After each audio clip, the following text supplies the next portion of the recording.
Oh, I went to Half Price Books today, and I'm gonna have to put you down for 1 second. If you said that in there, I should have been prepared. But of course, not prepared. Oh, I'm so prepared. I'm so prepared. I didn't even know. I surprised myself. I left the books by the side of the bed, so didn't even intend to do a video on it. But I was actually not going to. I figured I'd probably read them first and then like maybe do reviews on them. But the rate I'm going with how quickly I go through books, or rather, not very quickly at all. Maybe I'll just show it, and then once I read them, I may do reviews on it. Maybe not. Depends on the book. But again, so I got 4 books. So I got Neo-Pagan Rites by Isaac Bonowitz. And I'm not going to read the whole table of contents because it's rather long. So what I will do, read the main section. This is how long. And this is like, a couple of pages here. So you have defining our terms, the polytheology of worship, a common worship pattern, people factors in liturgy.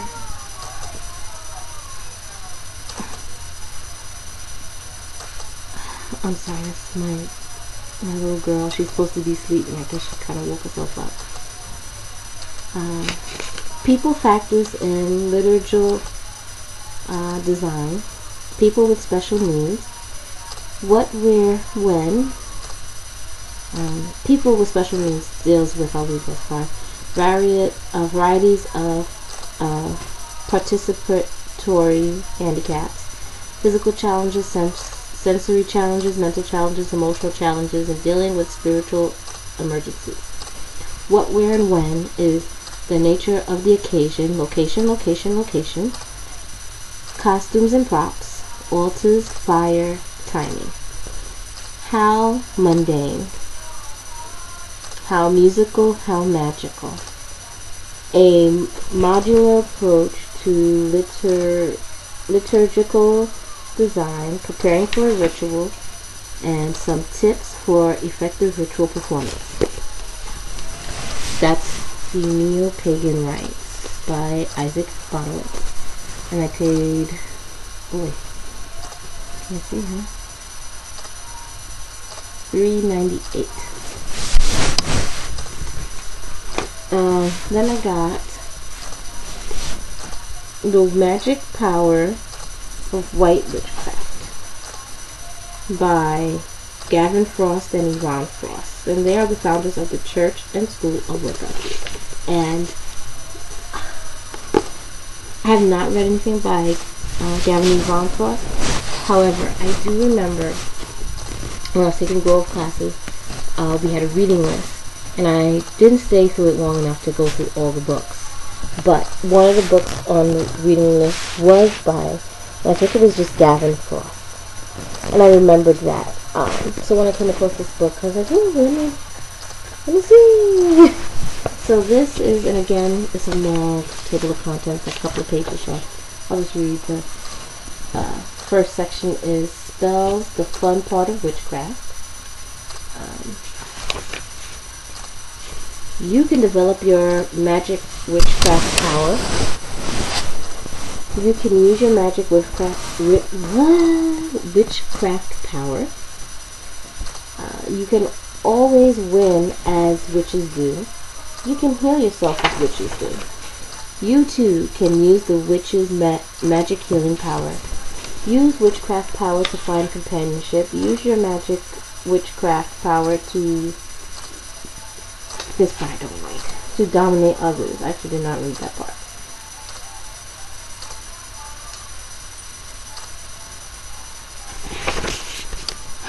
I probably skip that section. A witch's staff of consultants, the dead. Okay, really, this is way long, so I'm not even gonna continue on. But anyways, that's what this is. And this was $3.99, and the regular price was $12.99 for that one. For the Neo-Pagan Rites, the regular price, US of course, $15.93, and this one was $3.98. So I paid for that. And I wrap this up. This is way longer than I intended. I should have made the 2 videos. Then this one is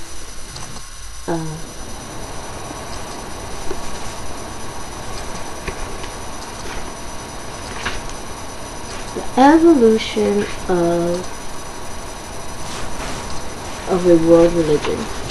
It says Origins of Modern Witchcraft by Anne Moira, I don't know. By her. And this book was $14.95, and I paid $3.99 for this one. And let's see the contents.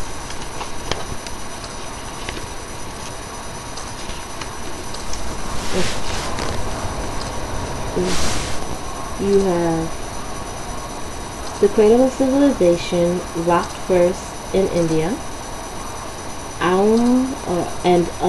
Alma, the foundational deities of pagan and non-pagan religions. Aryan orthodoxies and sin. Pagan roots getting tangled in Europe. Trademarks of European paganism, the fairy and the Asatru. The interwoven roots of ceremonialism and Wicca. Challenges to neo-paganism and Wicca in the 20th century. And then there's the reviewing the past to uncover the future. And we have like, she has a timeline and all that in there. So, I got this. Because, and the reason why I got some of these books is because I'm at a point where I want to learn what is behind everything. You know, I want to go deeper into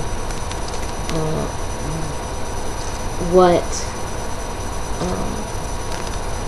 my faith is and what my practice is and things like that. I want to go deeper in. So I got that as opposed to, you know, how to cast a circle or how to do this spell or, you know, here's these spells and, you know, build your spells upon that or whatever. You know, the sabbats, the tools, the this, the that. I want something more deeper. There's another book I actually ordered which should be here any day now, which I think it deals with the history of witchcraft or Wicca. I can't remember. But anyway, this book I got for kind of like fun/research. And it's called Atlantis: Insight from a Lost Civilization. And I got this because, like I said, I have several stories that I've started and I want to finish writing, and I was going to finish my initial story that I started, but as I started reading through it from the beginning, I came to realize that there are some changes I need to make in it, and they would be so profound because these changes I have to not only make in the beginning stages, but I have to go throughout the story and make any other changes, which is always a pain. I've had to do that several times already with this story in the past. So I think I'm going to move on to another one of the stories that I have started, one of which does have to deal with Atlantis. Whether or not Atlantis existed or not, but it would be so cool if it did, and someone found evidence of it. I would be so excited. I've always loved stories about Atlantis, whether it's civilization and things like that. So I got this as more of a, I don't know. I would have to think that people write books like this that's supposed to be talking about the people of Atlantis and like architecture, like this one. has a geography, history, people, architecture, influences of land, sea, and sky, science, destruction, survivors, and sailing away. Those three.